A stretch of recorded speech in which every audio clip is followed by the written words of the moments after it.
Hi there, and it's a little bit both dark and kind of like glary in this here video right now. So the first thing I want to say is welcome to my first Indie Horror Spotlight review, and I'll be doing a few of these.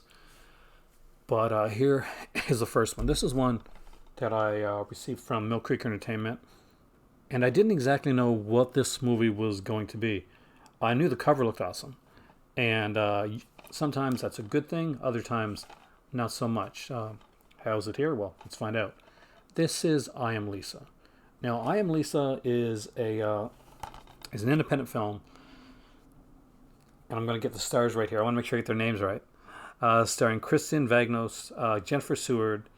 Let me just put it this way: this is a really cool little werewolf film. It's a werewolf revenge film. Lisa is she's a Shire girl. She has like one real friend in a smaller town, and she had moved away, and she's come back because I think it's her grandmother. I'm going to say his grandmother. His grandmother passed away, and she's taken over this used bookstore. So we see her at the beginning. She's working at this used bookstore, and these kind of literally the mean girls come in, and the main mean girl is super hot. I'm going to put that out there right now, extremely attractive, and she picks on Lisa and ends up taking one of the rare books that's there. Now later on, she comes and brings the book back, and when she kind of corners Lisa in the back, and we get to see a bit of more vulnerable side to this character, and she kisses her.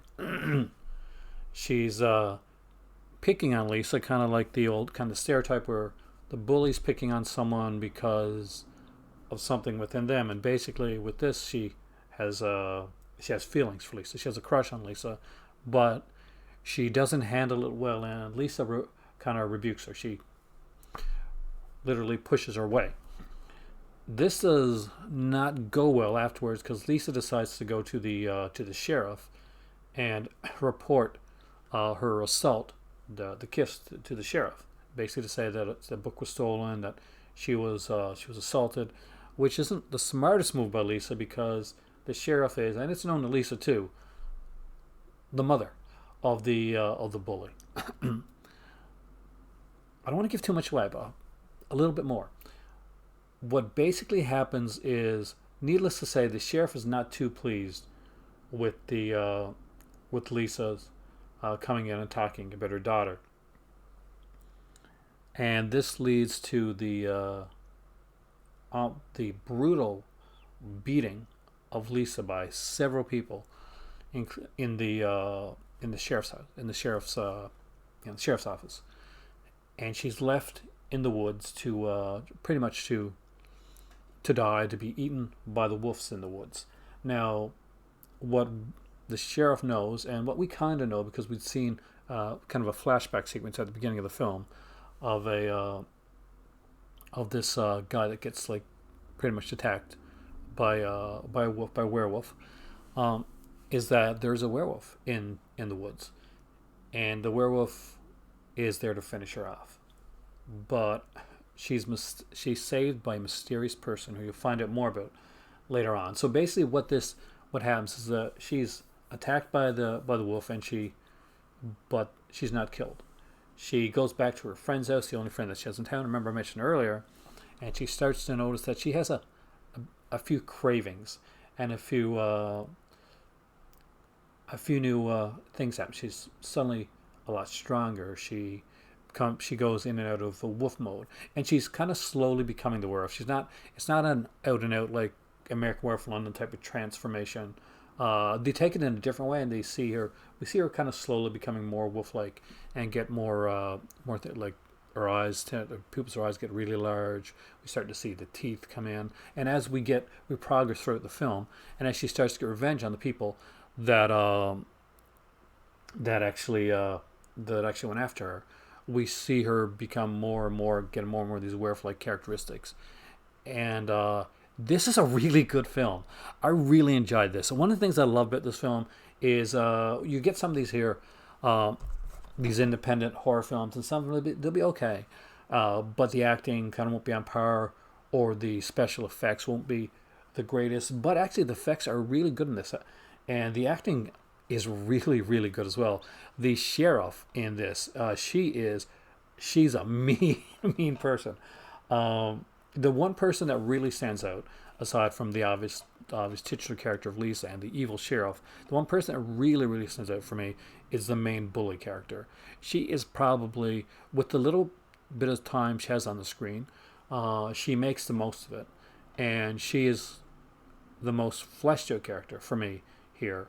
She is not just a bully; she's much more of a fully realized character with a lot of pain and a lot of pathos, and you do kind of, at least I did, feel sorry for her, and you know that her, it's there's no way out for her, and she kind of realizes it as well. It's This is a really good film. I 100% recommend this film. This is Cult of Cinema approved, and I'll say I'll have things on here that'll be kind of semi Cult of Cinema approved, or I'll kind of approve because it's something that I like, as or something that has nostalgic feelings for me. This is really good. I watched this actually twice, and you know what else is really good on this? I haven't listened to the commentary yet, and I'm actually really interested to listen to the commentary. But there's a really really good featurette on here called "You're So Cool, Lisa." The FX of I Am Lisa. And don't think it's just talking about the effects. It's not, but it does talk about the effects of the film. But it actually talks about the film, the casting, the whole thing. And they go through all the different kills within the film. And by doing so, we're actually able to hear from a lot of the characters and the actors behind the scenes. This is really, really good. There's deleted scenes on here, the trailers on here, which should be standard, but not always. 100% recommend this. Great film, excellent features. I know that Mill Creek in the past hasn't been known for a lot of the features that they do, but man, have they been really knocking it out the park in the last couple of years when it comes to some of the features, from the Inner Sanctum set to the Hammer set. This has great special features on it. I Am Lisa, I would 110% recommend that you check this out. If you're like me, you're going to want a physical copy of this one here. This is, as far as I know, only on DVD. Do not let that sway you away from getting this film. This is a fantastic film. If you're somebody that is more of the digital format, Mill Creek has a little thing called Movie Spree. And basically that means you can buy it digitally. Or if you buy the movie and you want it digital as well, it does come with the digital code, so you'll have it to put into your library of hopefully growing Mill Creek releases. And I hope there's more like this down the road, because this was a fantastic film. I can 100% recommend, without any hesitation at all, I Am Lisa. Not only is this a fantastic film, this is a fantastic package. Great. The film looks fantastic. The features on it are really, really great, and I don't think that the features on this one are going to get enough notice, because people may bypass them. But do not bypass the features on this. The features are fantastic. I Am Lisa. It is a 100% Cult of Cinema approved release. And I cannot wait to get more from this. I want to see who directed this film anyway. I want to see the name here, because I want to see who directed it. It was written by Eric Winkler. It was directed by Patrick Rea. I look forward to much more from these people, because they did a fantastic job.